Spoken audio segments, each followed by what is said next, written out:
Este es el programa de la Facultad de Derecho. Y vamos a tratar de explicarte cómo se ejercen algunos de tus derechos.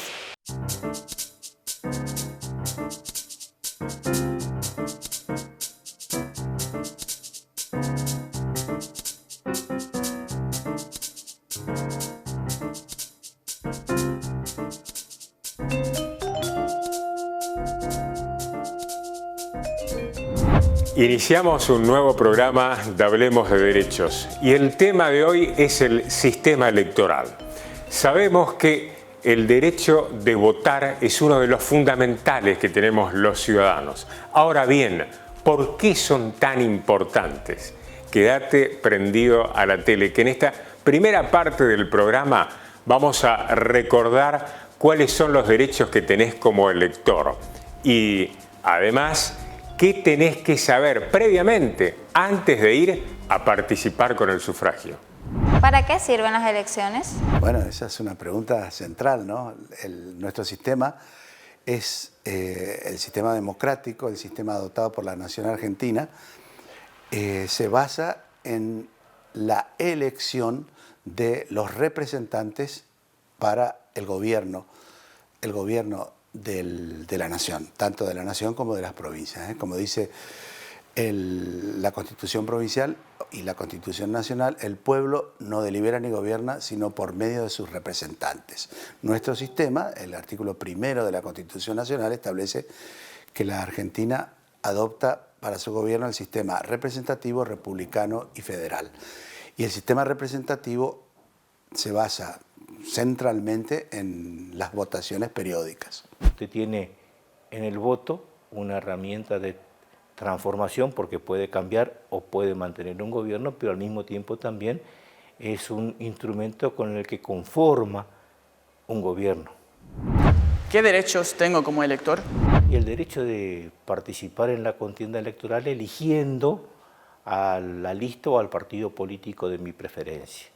Que la contienda electoral sea limpia, que se me permita ejercer el derecho al voto. Si alguna de estas circunstancias me impiden ejercer el derecho al voto, la ley electoral, que es el código electoral, permite una acción que se llama el amparo del elector.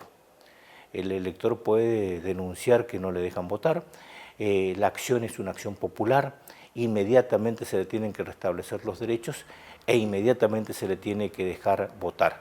Este amparo se puede articular no solamente ante el juez, sino ante cualquier autoridad del comicio y tiene la característica de que se resuelve casi de manera instantánea sin contraparte. Es un derecho que obviamente la Constitución y la ley le da al ciudadano para garantizar su participación en la conformación de su gobierno. ¿Quiénes pueden votar en un régimen democrático? Y todas las personas que tengan una mayoría de edad. El padrón se integra con ciudadanos, los que van a votar. Y obviamente los menores, las personas que están inhabilitadas, no pueden votar. Ahora se extendió en el orden nacional la edad de 16 años para votar. Todavía en algunas provincias como la nuestra, este sistema no está admitido. ¿Por qué se dice que el día de las elecciones es la fiesta de la democracia? Y porque justamente el ciudadano allí demuestra con plenitud y con toda la magnitud lo que es el derecho más importante que tiene, que es ser capaz de conformar el gobierno, de dar dirección a su gobierno, de participar en la conformación de su gobierno, y es obviamente una manifestación de lo que se llama la soberanía popular. Para mí es un día muy trascendental para la democracia y además por eso es muy importante que la gente, yo creo que la gente lo tiene claro, ¿no es cierto?, que la gente valore esa posibilidad de ir a votar, esa posibilidad de que su voto sea secreto, es decir, que pueda elegir sin interferencia, que sea universal, es decir, que alcance a todos, entonces todos participan, ¿no es cierto?, necesariamente. Le da más legitimidad al sistema. ¿Por qué siempre se votan los domingos? Nosotros votamos el día domingo porque nuestro sistema obliga a votar, el voto es obligatorio y el día libre que todos tienen es generalmente el domingo. Para mí particularmente es una experiencia muy linda porque realmente los domingos en la Argentina del día de la elección es una fiesta cívica. Yo he estado en otros lugares del mundo donde se vota un día de semana y como que pierde esa sensación de interés de la ciudadanía, ¿no es cierto? En esos lugares no es obligatorio, por ejemplo. Entonces cualquier día de la semana. Pero al ser domingos, como que, bueno, lo que se busca es que la mayor cantidad de gente se comprometa y cumpla con ese deber cívico, ¿no? ¿Qué es el padrón electoral? Es el registro de las personas que pueden votar. En él constan todos los datos personales, como ser el nombre, el apellido, el domicilio, el número de documento, y este determina quiénes están autorizados. Los que no figuran no podrán hacerlo, y es un dato que tengan en cuenta, importante, que las personas votan en la jurisdicción donde figura el domicilio del DNI. Y el padrón va a determinar en dónde deben ejercer el voto, que por lo general son en las escuelas. ¿Cuándo se difunde el padrón provisional y cómo puedo saber si estoy incluido? La convocatoria de elecciones abarca aproximadamente 3 meses, 90 días. Y en los primeros 15 días desde la convocatoria se publica el padrón provisional. Una vez que se publica ese padrón provisorio, la gente puede consultarlo y si tiene algún reclamo debe acudir ante el juzgado federal para pedir su modificación. Debo aclarar que la provincia de Corrientes no lleva un padrón propio, sino que utilizamos el padrón que elabora la Cámara Electoral Nacional con su sede acá en el Juzgado Federal número 1, que es el que tiene competencia electoral. Ahí es donde la gente tiene que acudir cuando encuentra algún error en el padrón provisorio. ¿Qué pasa si encuentro un error en mis datos personales antes de la votación? ¿Me permiten votar? Una vez terminado el periodo de reclamos, no. Es decir, que si existe algún error insalvable, seguramente el elector no podrá votar. Pero generalmente puede haber algún error mínimo, algún número del número de documento, alguna letra en el nombre, que no hace a la identificación completa del elector y en ese caso sí lo dejarán votar. Si uno de los electores fallece antes de las elecciones, ¿qué trámite debo hacer para que salga del padrón? Ninguno, si fallece antes, días antes, es imposible, pero si fallece con un año de antelación, obviamente no puede estar dentro del padrón. Tiene que hacer la denuncia pertinente para que lo excluyan del padrón o para que aparezca su nombre como fallecido, digamos, para evitar justamente el fraude. ¿Cuáles son los documentos válidos para votar? Puede suceder que la persona haya cambiado el documento un tiempo antes de la elección y puede acudir con un documento posterior, pero nunca con un documento anterior que ya haya sido anulado. Es importante que hagas la denuncia, que te dirijas a una comisaría más cercana a tu domicilio para que vos puedas justificar por qué no votaste. ¿Qué hago si me robaron o perdí el documento un poco antes de votar? Bueno, tiene que hacer la denuncia, seguramente ante el registro civil de las personas, para obtener un nuevo documento, y también seguramente ante el juzgado federal. Y tiene que hacer la denuncia ante la comisaría más cercana para que le conste esta situación y obviamente tratar de que la autoridad de mesa le permita votar, si es que así lo entienden, con otro instrumento. Si usted no hace la denuncia, obviamente la autoridad de mesa no le va a dejar votar, pero siempre hay que justificar la no emisión del voto. ¿Qué es la veda electoral? Es un espacio de tiempo donde los candidatos que están por competir en la contienda electoral ya no pueden hacer proselitismo y están, para que la gente entienda, velando armas, es decir, ya en espera de que el acto electoral se realice. Lo que se busca es que la ciudadanía se tome esas 48 horas antes del domingo para reflexionar en tranquilidad. Viste que cuando llega la campaña, los últimos días, por ahí las publicidades y las propagandas nos agobian, ¿no es cierto? Todos quieren hacer su propaganda y bueno, entonces 48 horas antes se termina esa propaganda y la ciudadanía tiene esas 48 horas para reflexionar en tranquilidad y en calma cuál va a ser su decisión para el domingo. ¿Qué está prohibido hacer durante la veda electoral? Lo que está prohibido son las propagandas políticas, ¿no es cierto? La verdad que nuestra ley en cierto modo está un poco anticuada porque habla de la publicidad por medios tradicionales, es decir, televisión, radio, periódicos, panfletos. Pero hoy en día nos encontramos con que también la publicidad se transmite a través de las redes sociales ese día de la elección. Entonces, bueno, ahí se están buscando diferentes medios, desde la Justicia Nacional Electoral y la provincial también, de cómo controlar, ¿no es cierto?, esa publicidad encubierta que se transmite a través de las redes sociales. Es muy difícil hacerlo, pero se buscan maneras, se están buscando maneras para que no se viole la veda a través de las redes sociales.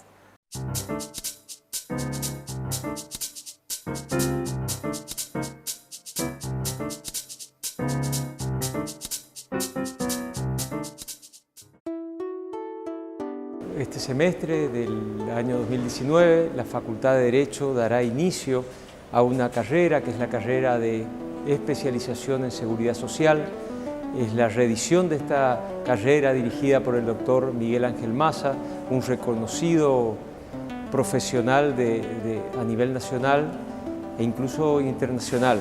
Esta carrera está dirigida a abogados, a especialistas en relaciones laborales y contadores.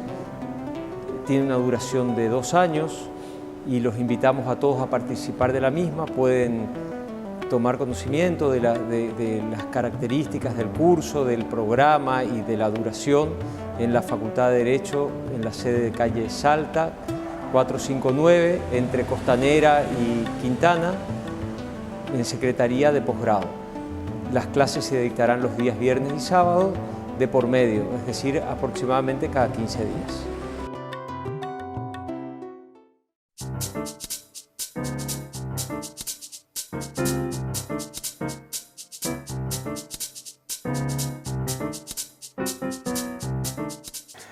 Seguimos con el programa Hablemos de Derechos y en esta segunda parte del programa, profesores y alumnos de la carrera te van a comentar cuáles son las informaciones básicas y muy útiles que deben tener en cuenta para participar en las elecciones. Además, cómo se conforma la mesa electoral, quiénes las integran, qué tipos de votos hay y de qué se trata la accesibilidad electoral. ¿Cómo está constituida la mesa electoral? La preside el presidente de mesa, que es la autoridad máxima de la mesa, acompañado de un presidente suplente, que puede estar o no, es decir, que puede venir a suplantarlo en algún momento del día o no, puede acompañarlo durante todo el día si quiere. Es el que tiene todas las decisiones finales cuando hay situaciones controvertidas y el que tiene a su cargo, por supuesto, mantener el orden y la tranquilidad durante la emisión del voto. Los fiscales controlan, a su vez, el funcionamiento de la mesa, controlan al presidente de mesa y controlan, a su vez, a los fiscales de los demás partidos políticos. Hay que aclarar que la ley electoral nacional y la correntina, que la repite, le dan facultades para controlar el comicio solamente a los fiscales nombrados por los partidos políticos. ¿Qué es la ley del voto joven? Es una ley nacional que permite votar a partir de los 16 años. Anteriormente, el régimen vigente autorizaba votar a partir de los 18 años. Como te digo, es una ley nacional, por lo tanto, lo que los jóvenes de 16 años pueden votar son los cargos nacionales, es decir, presidente, diputados y senadores nacionales. Corrientes no ha logrado todavía una ley de voto joven, si bien hay proyectos presentados, no tienen sanción legislativa. ¿Qué es y a quién se dirige la accesibilidad electoral? Cuando hablamos de accesibilidad en términos electorales, hacemos referencia a todos los medios, procedimientos y legislación que hay tendientes a facilitar el voto de aquellas personas que tienen algún tipo de discapacidad motriz, sensorial, mental. Puede ser una discapacidad permanente o transitoria, simplemente si estás con una lesión en las piernas y te es difícil llegar hasta el cuarto oscuro que te corresponde, las mujeres embarazadas, los adultos mayores. Entonces, lo que la ley promueve es un cuarto oscuro accesible, es decir, que en todas las escuelas debe organizarse un cuarto oscuro que esté siempre preferentemente a la entrada, donde no haya escaleras para acceder a él. Entonces, todas estas personas que presenten estas dificultades puedan ejercer libremente su derecho, ¿no es cierto?, sin sin ningún inconveniente en un pie de igualdad con las demás.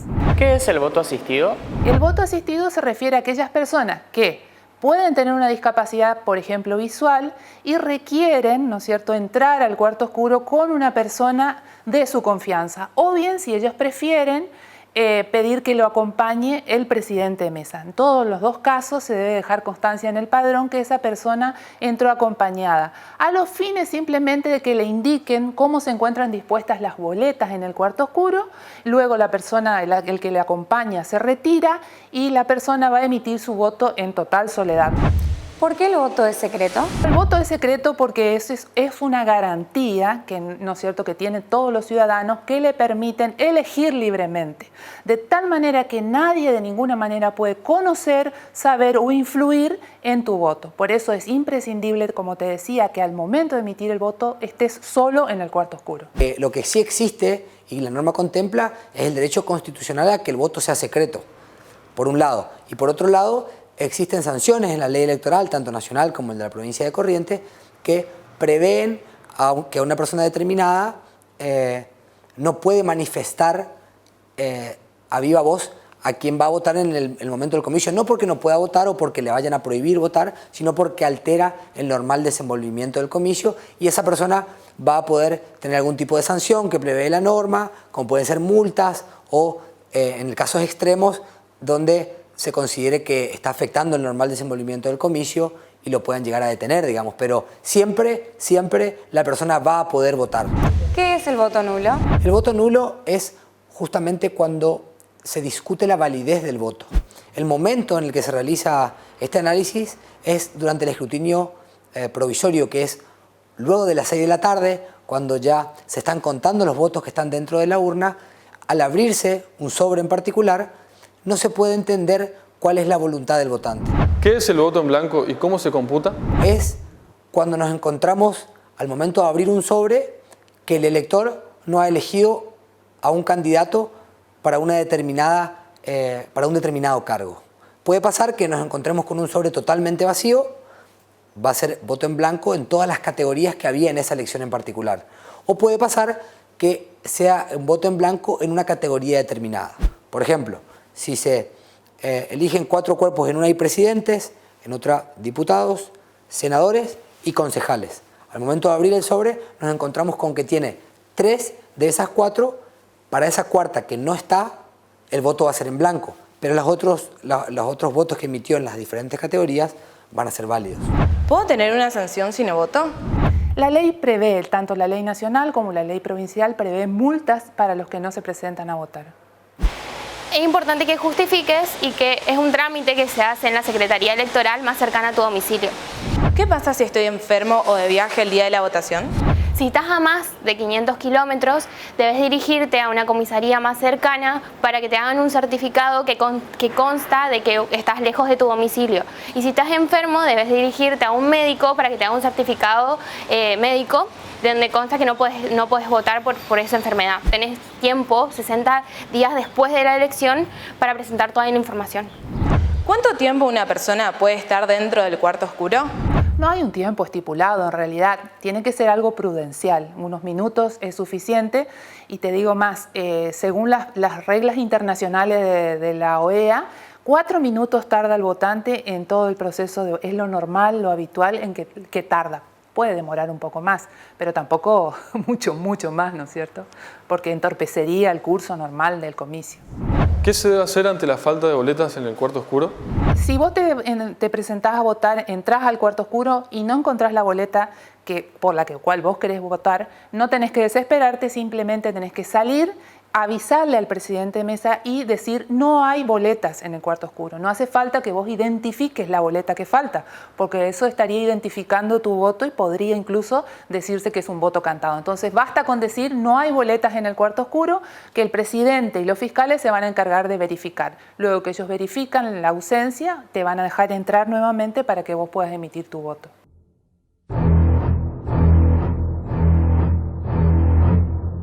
¿Por qué existe una tendencia de los gobernantes elegidos por el voto de la mayoría a beneficiar con sus medidas de gobierno solo a una minoría?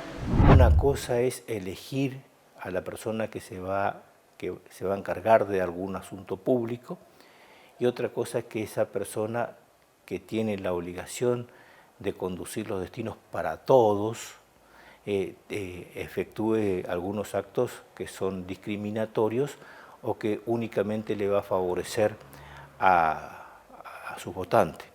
Creo que uno tiene que tener la templanza de que cuando es electo tiene que gobernar para todos. Una persona que puede venir, puede ser electa por un partido político, el día que es electo y el día que es puesto en funciones, sobre todo, en el cargo para el que ha sido electo, tiene que saber que su compromiso es con la Constitución, con la ley, y esto le manda a que gobierne para todos sin discriminación entre los que le han votado a favor y los que le han votado en contra. Y hasta aquí los acompañamos hoy con, como siempre, la activa participación de los estudiantes y los docentes de esta Facultad de Derecho. Y antes del final queremos recordarles que pueden escribirnos, que podés sugerir temas para desarrollar en este programa. Hablemos de derechos. Hasta la próxima.